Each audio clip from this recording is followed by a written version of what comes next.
Hey guys, I'm back with another Batmobile, and this time we're going to be taking a look at the Eaglemoss model of the Batmobile from Batman Zero Year. This is a really cool issue. Now, I think Zero Year is a Batman book that by now almost needs no introduction. It was given to us by the acclaimed dynamic duo of Scott Snyder and Greg Capullo. They began their run on Batman at the start of the New 52, and they have, in my opinion, given us some of the greatest Batman books in the history of the Dark Knight. Of course, I'm talking about stories like Court of Owls, which introduced a great new villain, a great new threat to the Batman universe, and I think that first book really raised the bar for Batman storytelling. They also did Death of the Family, which is a great psychological story and a great interpretation on the dynamics between the Joker, Batman, and his entire rogues gallery. Now, Zero Year is basically Snyder and Capullo's interpretation of the early days of Batman's career, and to me, it's just a brilliant take on the Batman origin story. I think Scott Snyder is an incredible writer. He has unique ideas that are fresh and new, and his stories always seem to build on the Batman mythos in a very natural way. And then, man, you add the beautiful artwork of Greg Capullo. Capullo is so awesome because he intentionally pushes away from absolute realism, but at the same time, his artwork is so dynamic and more real and believable than some artists who strive for that hyper-realism. At the beginning of the second chapter of Zero Year, specifically at the beginning of issue number 25, Batman is taking on the corrupt GCPD after his run-in with the Red Hood gang. Batman's run-in with the GCPD starts off with him in this unexpected Batmobile, and while Capullo gives us a Batmobile that might not necessarily seem traditional to some, the design really fits into the Zero Year story in a brilliant way. And this issue from Eaglemoss, it gives us a model that really does justice to Capullo's artwork. The first section of the magazine gives us a little overview of that opening scene where they show Commissioner Loeb and the GCPD trying to trap Batman. Of course, Batman has a few surprises for them, and the Batmobile does something unexpected in order to help Batman get away.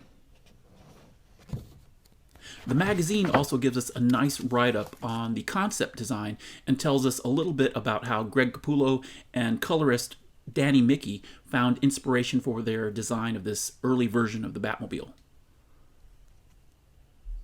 And on the blueprint page, we have some cool sketches of this Batmobile. They're technically not blueprints, but they're still really cool drawings of the outline for this Batmobile.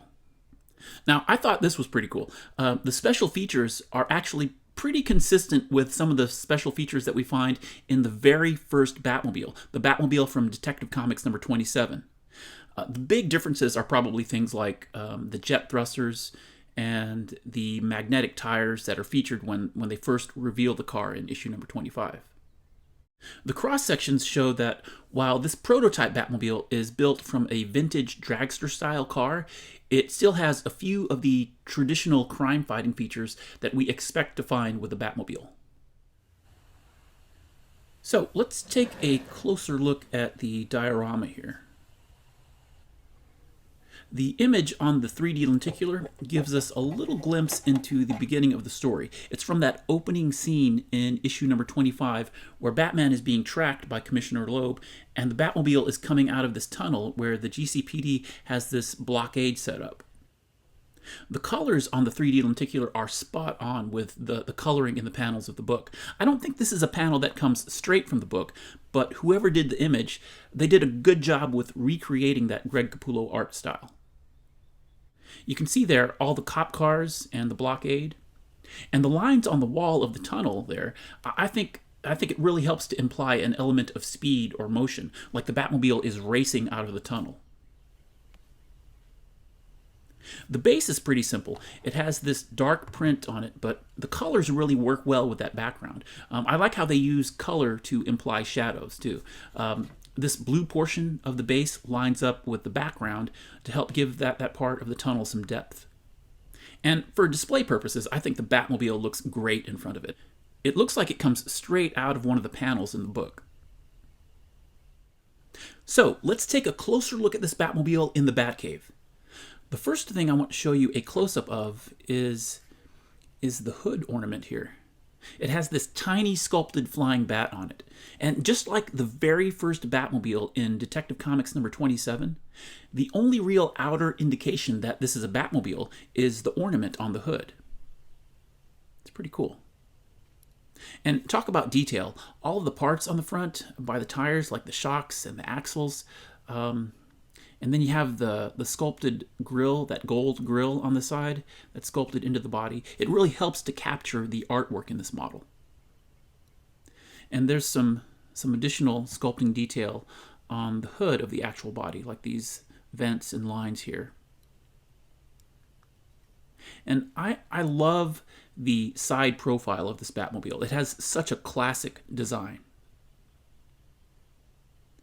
The underside of this Batmobile is pretty basic,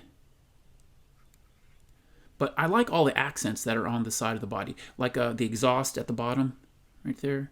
It goes along the entire length of the side, and then you have the gold trim that extends off of the body of the car. All of those accents on the model are made from plastic, and the main body is die cast. The back is really cool. You don't really see this angle in the book. It looks like it could be a compartment, but I guess it's supposed to be like a light or something. As always, Eaglemoss does a great job with the tires. They have that combination of rubber wheels and plastic rims. I love these models. Many of my favorite Batmobiles are the traditional, sleek, black, gothic-looking designs, you know. But I also love these variations that are so unexpected. And the model is very accurate to the design of the Batmobile in the book. Again, Capullo's incredible art style doesn't go for absolute realism, so sometimes the lines are slightly exaggerated. But Eaglemoss, they take that style and they sort of normalize it with this model, and it gives you a look at how Capullo's Batmobile might appear in real life. So I want to do a few side-by-side comparisons with this Batmobile, but the main model I want to compare it with is the Batmobile from Detective Comics number 27, the very first Batmobile.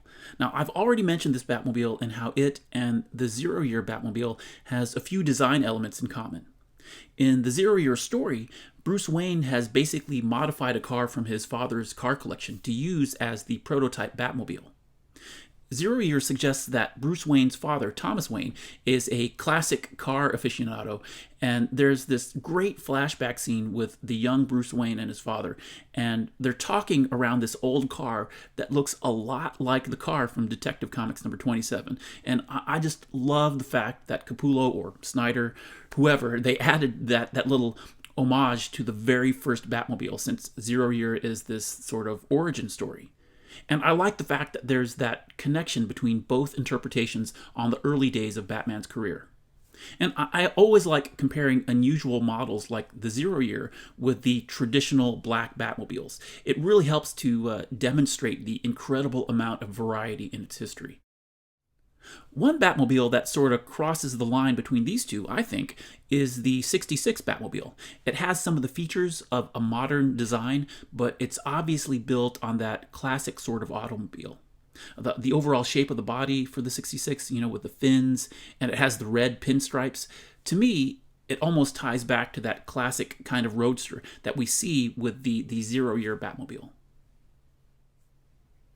In closing, this is another great model from Eaglemoss. At first glance, you wouldn't immediately think of it as a Batmobile, much like the Batmobile from Detective Comics number 27.